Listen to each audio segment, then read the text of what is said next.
میں تھوڑے تھوڑے اشارے کر کے بتا دیتا ہوں. جب آپ بیٹے ہیں تو آپ کہہ رہے ہیں کاش میرے ماں باپ زندہ ہوتے، میں ان کی خدمت کرتا. پھر فرمایا اور نہیں تو میری ماں تو ہوتی.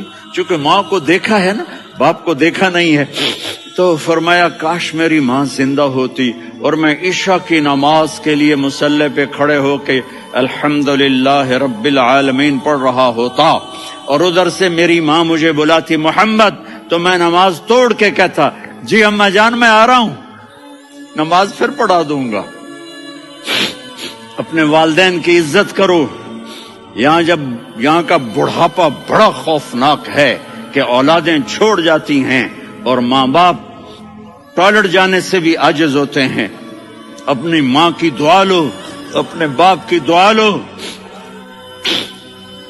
میرے نبی نے فرمایا ہاں عمر میرے بعد ایک آدمی آئے گا، اس کا نام ہوگا اویس، اور وہ کرن کی شاخ سے ہوگا. ہو گیا ٹائم؟ اچھا.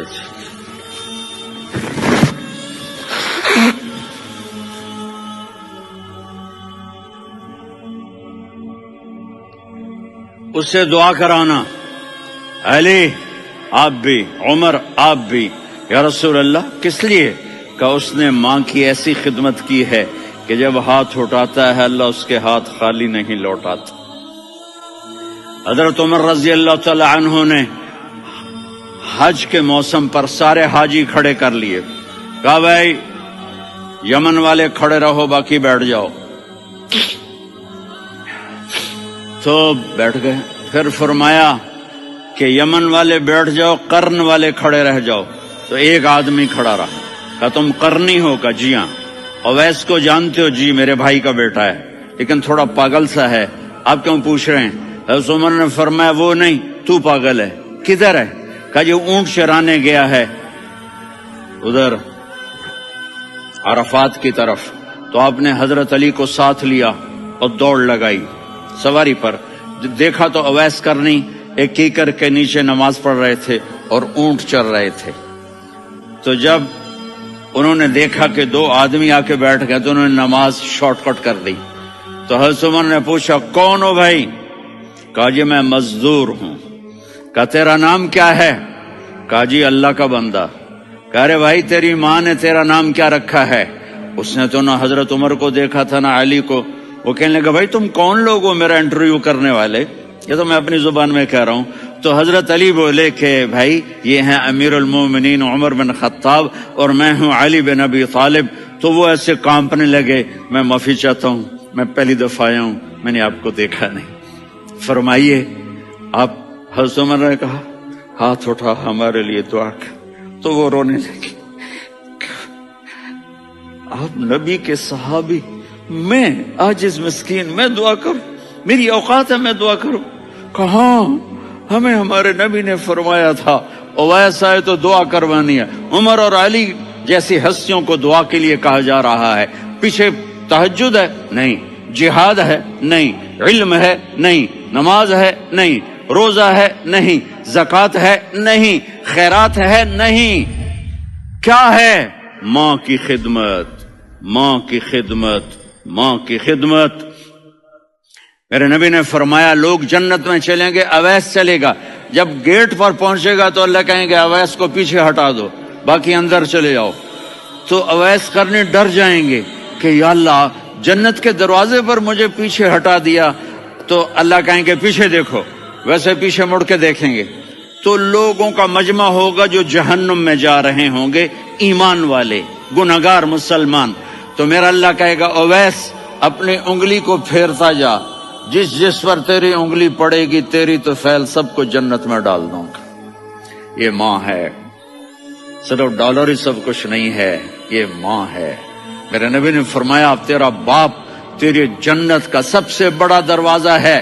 اگر تو نے باپ کو ناراض کر کے موت پائی تو تیرے لیے جنت کا دروازہ کھل نہ سکے گا. یہ باپ کا مقام ہے. پھر آپ نے 11 شادیاں کی. کیوں کی؟ سنو حدیث، ما تزوجت وما زوجت الا بوحی من السماء نزل به جبریل.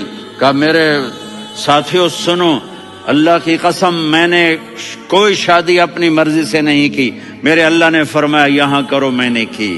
میں نے اپنی بیٹی وہاں دی جہاں میرے اللہ نے فرمایا. تو اتنی شادیاں کیوں کی ہیں؟ ہمیں گھر کی زندگی سمجھانے کے لیے. میری بات غور سے سنو، دنیا کا سب سے بڑا رشتہ خاوند اور بیوی ہے، سب سے مقدس رشتہ ماں باپ ہے، لیکن سب سے بڑا رشتہ خاوند اور بیوی ہے. جب یہ ٹوٹ جاتا ہے تو پوری نسل برباد ہو جاتی ہے. اس لیے آپ نے زندگی گزار کے دکھائی. آپ گھر میں جھاڑو دے رہے ہیں، آپ آٹا گوندھ رہے ہیں، آپ حضرت عائشہ کو لقمے بنا کے کھلا رہے ہیں، اور حضرت عائشہ کی دلداری کے لیے فرما رہے ہیں عائشہ سننا حدیث طبرانی کی، عائشہ انہو لیہون علی الموت ان اریتکی زوجتی فی الجنہ. عائشہ مجھے جب سے پتا چلا ہے نا کہ تو جنت میں میری بیوی ہے تو مجھے تو مرنے کا شوق لگ گیا ہے. اللہ کی قسم ہمیں سکھانے کے لیے تھا. جس نے اللہ کو دیکھ لیا ہو اسے عورت کی کیا خواہش رہ جاتی ہے. یہ ہمیں سکھانے کے لیے تھا کہ سب سے زیادہ عزت بیوی اپنے خاوند کو دے، خاوند اپنی بیوی کو دے. ہن لباس لکم وانتم لباس لہن، تمہاری بیوی تمہارا لباس ہے. اور اللہ بیوی سے کہتا تیرا خاوند تیرا لباس ہے. آپ نے 11 گھروں کو کس طرح آباد کیا، کس محبت سے کیا کہ 2 مہینے چولہا نہیں جلتا اور کسی کی زبان پر شکایت نہیں. یہ حسن سلوک، یہ محبت.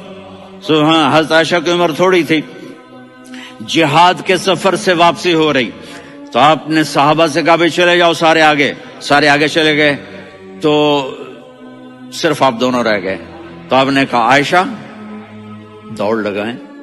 سبحان اللہ. حضرت اما عائشہ نے نہیں کہا، میرے نے عائشہ دوڑ لگائیں. میں کہا جی لگائیں.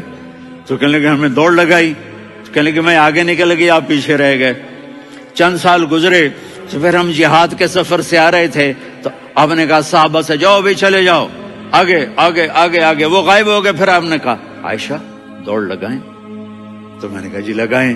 کون دنوں ذرا میں موٹی ہو گئی تھی، تو جب دوڑ لگی تو میرے نبی آگے نکل گئے، میں پیچھے رہ گئی. تو ہم نے کہا ہاذہ بتلک، عائشہ تو میں اب برابر ہو گئے، ایک دوڑ تم نے جیتی ایک دوڑ میں نے جیتی. یہ ہمیں گھر کی زندگی سکھانے کے لیے تھا کہ گھر میں بیوی کے ساتھ کیسا ہونا چاہیے. اور عورتوں کے لیے کہا اگر میری شریعت میں سجدہ ہوتا تو میں بیوی سے کہتا اپنے خاوند کو سجدہ کرے، تاکہ ایک نسل تیار ہو. بیلنس زندگی گزارو. میں نے کل بھی کہا تھا، آج بھی کہہ رہا ہوں، امبیلنس لائف ہماری اولاد کو تباہ کر رہی ہے. میرے پاس